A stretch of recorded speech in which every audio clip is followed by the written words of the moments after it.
Mm. Parang chicharon. At eto na po yung ating karne ng baboy. Magluluto po tayo ng lechon kawali. Maglalagay po tayo ng 2 tablespoons of iodized salt, 3 piraso ng dahon ng laurel. Maglalagay rin po tayo ng black pepper. Mga 2 teaspoons po yan. At pagkatapos po nito ay ilulubog natin yung ating karne sa tubig. Kailangan lubog na lubog at papakuloyin po natin o papalambutin natin ito ng mga 1 oras. After 1 hour, malambot na po yung ating karne at i-drain po natin ng bahagya or saglit at iti-transfer natin sa ating air fryer. Ilalagay na po natin lahat. Kasya naman dito sa ating air fryer ang 2 kilo ng karne ng baboy. So, i-air fryer po natin siya ng mga 45 minutes to 1 hour. I-adjust na po natin yung ating timer dito.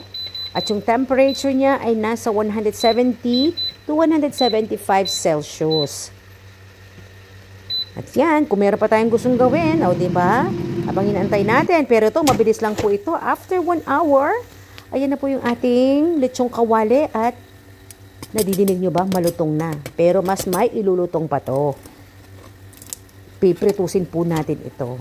Ayan. At ang maganda, pagka gumamit po tayo ng air fryer ay wala pong talsik-talsik or sumasabog-sabog na mantika dito. Ganyan lang. So, kung meron kayong air fryer, mas okay pong maglechon kawali. Dito po wala pang 1 minuto. Papakita ko sa inyo yung balat na medyo pumuputok-putok na. Kailangan mainit na mainit yung ating mantika dito. So, ayan na. Diba? Wala pang 1 minuto yan. Pero makikita na natin, pumuputok-putok na yung ating lechon. Lechon kawali. Ayan yung pangalawa.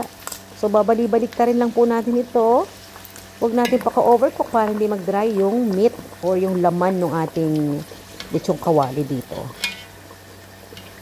So, siguro mga total na lulutuin natin ay mga nasa 5 minutes.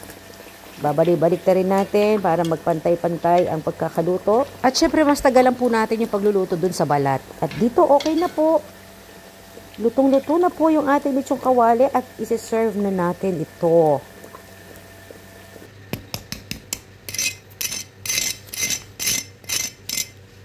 Diba ang lutong? At dito po ay medyo mainit-init pa yung ating lechon kawali. Kaya lang, hindi na ako makaantay eh. So, yan. Hihiwain na natin yung ating lechon kawali. Wow! Ihanda na natin yung ating mainit na kanin at sausawan dito. At ang gusto ko pong sausawan dito ay toyo na may suka at maraming sibuyas. Nako, mapapa-unrice tayo dito. Sige, padidinig ko sa inyo yung lutong ng balat.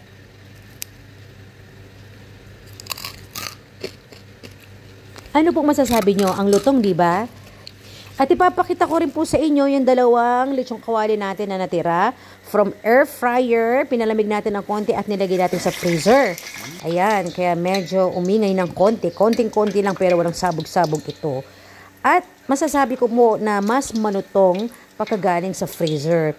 Kaya lang pagka hindi ka na makaantay, pwede mo nang pritusin after air fryer at malutong na malutong pa rin. Pero pagkagaling sa freezer, ayan po ang result. Mas maganda yung pagkakaluto ng balat at mas malutong na malutong po talaga. At ayan nga po yung ating lechon kawali na galing sa freezer at niluto natin. At yan naman po yung tira na niluto natin nung 1 araw.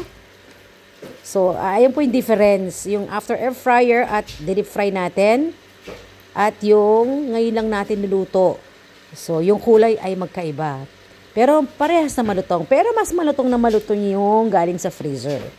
So, kahit alin dyan pwede. Try nyo. At mag-enjoy tayo sa pagkain ng lechong kawali. Madalang lang naman yan. So, ayan. Hiwa-hiwain na natin. At kakain na po tayo. Ayan po yung ating lechon kawali. At yan ang the best na sausawan para sa akin. Gusto ko ng toyo, suka, maraming sibuyas. At meron tayong mang tumas dito. Kaya ano pang inaantay natin dyan? Try nyo na to. At mag-enjoy tayo at mapaparami tayo ng kanin. Again po, Maraming salamat sa panonood nyo at have a blessed 2025. God bless!